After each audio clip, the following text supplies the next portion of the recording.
여러분 안녕하십니까? 이 국민의힘 쪽에서 이 출마를 준비하거나 또는 출마를 선언한 사람 다 합치면 뭐 15명, 많게는 20명 정도가 될 것이다. 이런 관측이 나오고 있습니다.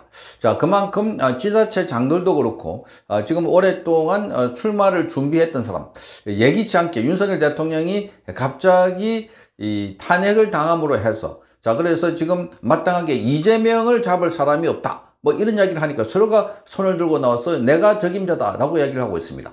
그 가운데 황교안 전 총리도 있습니다. 자, 그런데 이분은 자, 탈당을 했습니다. 국민의힘에서 탈당을 했다.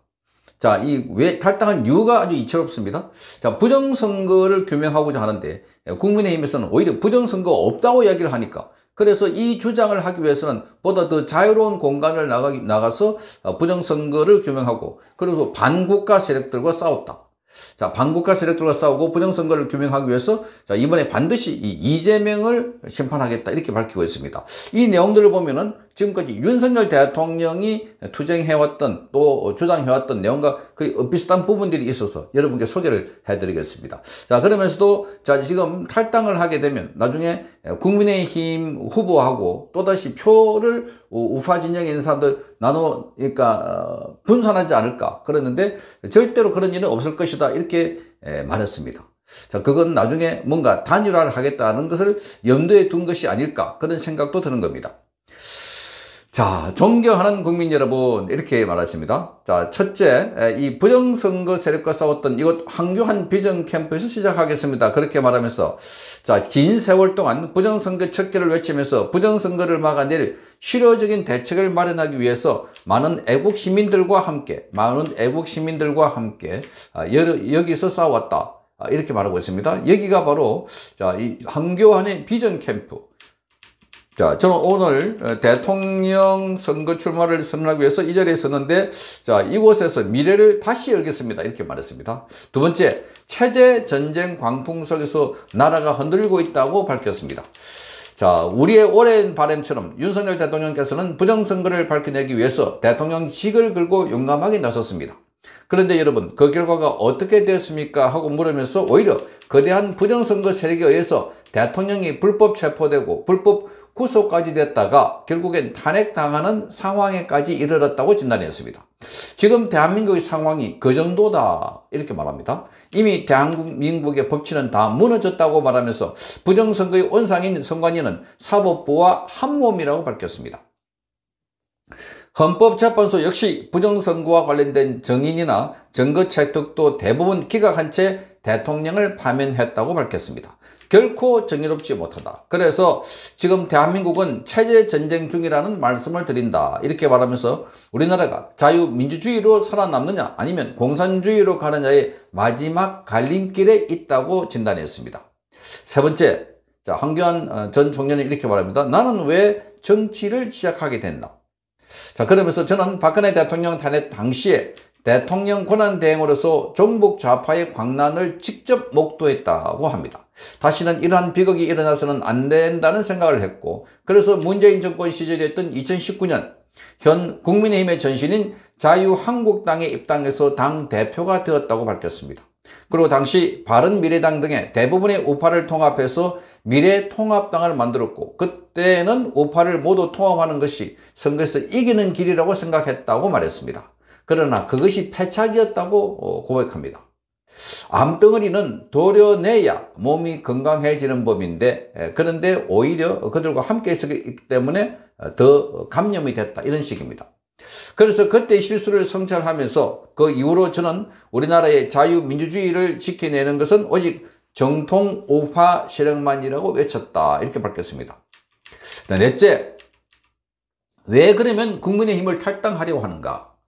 자, 그러면서 이렇게 말합니다. 부정선거는 음모론이 아닙니다. 부정선거는 팩트입니다. 자, 그런데 이 사실을 아는 사람도 있고 모르는 사람도 있습니다. 중요한 것은 이 사실을 아는 사람만이 나라를 살릴 수 있다고 말했습니다. 저는 지난 5년 동안 끊임없이 부정선거 척결을 외쳐왔고 그러나 제가 속한 국민의힘 당에서는 이를 외면해 왔습니다. 오히려 저를 음모론자라고 몰아갔습니다. 저는 국민의힘이 당내 경선을 중앙선관위에 위탁했을 뿐만 아니라 국민의힘 당 안에서도 부정선거에 연루된 사람들이 있다는 사실을 알게 됐다. 아주 놀라운 이야기입니다. 국민의힘 당 안에서도 부정선거에 연루된 사람들이 있다는 것을 알게 됐다고 말합니다. 참으로 가슴이 아팠고 또 답답하기도 했습니다. 지금까지도 그렇습니다. 이래서는 안 됩니다. 그래서 저는 결심했습니다. 오늘 국민의힘을 탈당합니다. 이렇게 말합니다. 탈당하는 이유는 이 당에서 국민의 분노를 담아낼 수가 없기 때문이고 이길 수도 없다. 부정선거를 바로잡기 위해서 결코 싸울 수가 없기 때문이라고 말했습니다. 이제 새로운 길을 가야 하는데 나라 살리기 위해서 국민과 함께하는 승리의 길을 가겠다고 밝혔습니다. 자, 무소속으로 출발하겠다. 이 길은 순수하고 정의로운 국민들과 함께 가는 길이기 때문이다. 이렇게 말했습니다.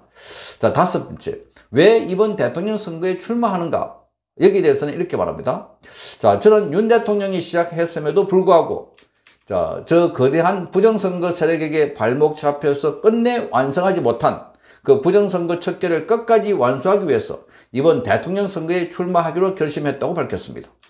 그래서 부정선거 척결을 외쳤던 곳 그리고 그 일을 위해 부정선거의 증거를 찾아내고 치열하게 토론하고 대책을 세우기 위해서 밤낮 없이 많은 분들과 함께 했던 황교안 비전 캠프에서 대통령 출마 선언을 한다 이렇게 밝혔습니다. 그 과정에서 절대로 자유민주진영이 분열되지 않게 하겠습니다. 자, 이것도 아주 중요한 대목입니다. 자유민주진영이 분열되지 않게 하겠다. 자, 저는 모든 권력은 국민으로부터 나온다는 헌법 제1조를 지켜내고 모든 권력이 선관위, 법원, 그리고 국민으로부터 법원이 아닌 국민으로부터 나오도록 돌려놓겠다고 말했습니다. 자, 그러면서 정치인 여러분에게 물었습니다. 왜 정의의 편에 서지 않는가? 왜 자신의 자리만 탐하는가? 왜 안락한 삶만 선택하는가? 왜 선관위의 눈치만 보고 있는가? 이렇게 물었습니다. 자, 이 황교안 전 총리가 꾸려나갈 선거 캠프는 비전과 기회가 있는 캠프고 행동하는 캠프가 될 것이다. 또한 불의에 항거해서 절박한 마음으로 종북 좌파, 반국가 세력과 싸우면서 자유 대한민국을 다시 살려서 초인류 정상국가로 세워가는 버팀목이 될 것이다. 라고 밝히고 있습니다.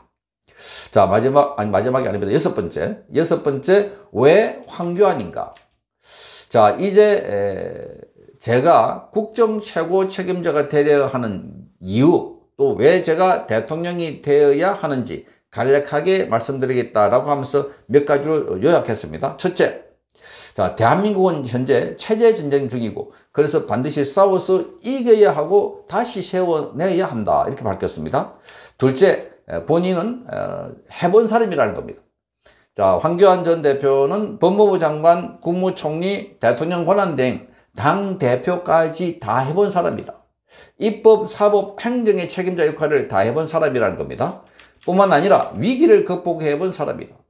지금과 같은 시기에 매우 필요한 위기 극복 경험을 이미 해본 사람이라고 밝히고 있습니다.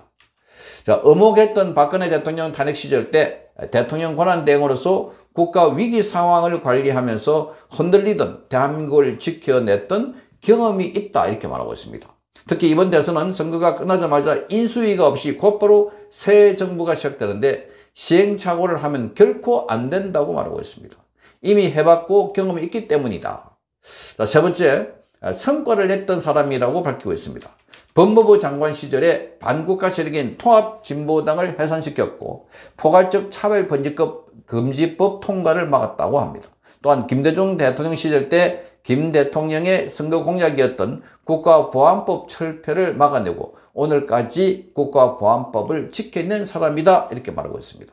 네 번째, 자, 반국가 세력과 싸운 사람이라고 강조하고 있습니다. 자유민주주의 체제를 지키기 위해서 지금까지 최전선에서 공산주의 세력과 싸웠다고 밝힙니다. 그러다 보니까 북한의 표적이 됐고 북한 통일전선부가 간첩들에게 2020년 총선에서 자유한국당을 패망시키고 그 책임을 황교안에게 덜 씌워서 정치적으로 매장시키라 이렇게 지령을 내렸던 사실이 국정원 수사 결과에서 밝혀졌다고 강조했습니다.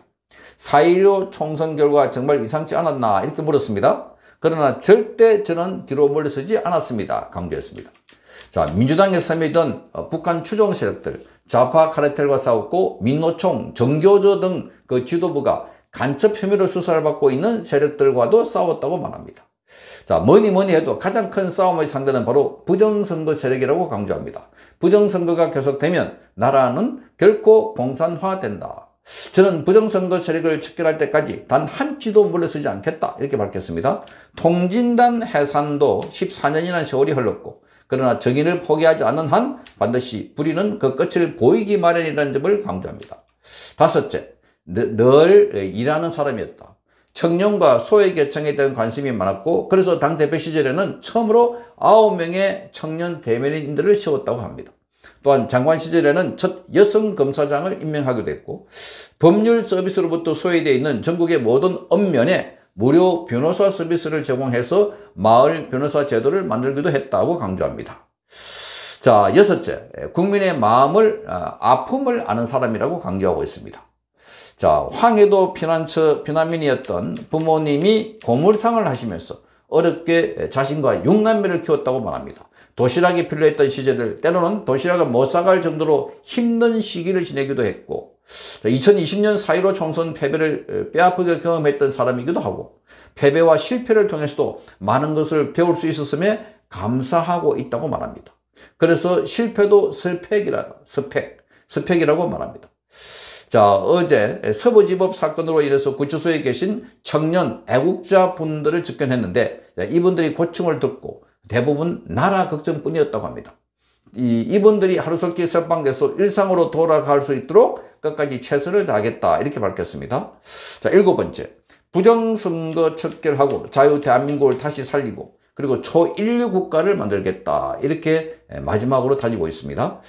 자, 그래서 대한민국을 새로운 나라, 초인류 정상국가로 세워야 하겠다. 그래서 황교안이 손을 잡아달라, 이렇게 말하고 있습니다. 자, 그 길이 넓고 편안한 길이 아니지만 무엇보다도 가치 있고 의미 있는 길이 될 수가 있다. 훗날 자녀들에게, 또 아들, 딸들에게, 자, 사랑하는 너희를 위해서, 또 너희가 자유로운 나라에서 사는 모습을 꼭 보고 싶어서 2025년 4월 내가 그 길을 선택했단다, 이렇게 말씀하실 수가 있지 않겠나 묻고 있습니다.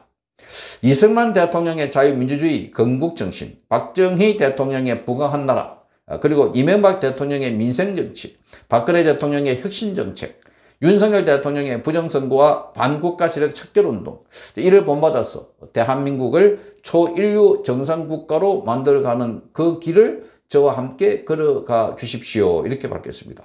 그리고 제 무소속 출마에 대해서 윤석열 대통령께서 응원 메시지를 보내주셨습니다 라고 하면서 마무리를 했습니다. 자, 이 황교안 대표의 길은 그야말로 때로는 실패도 하고, 그렇지만 단단히 염으로 가는 길이었다. 부정선거, 이게 없으면 그 어떤 선거를 해도 의미가 없다. 이미 답은 정해져 있다. 뭐 이렇게 보고 있는 사람 가운데 한 사람입니다.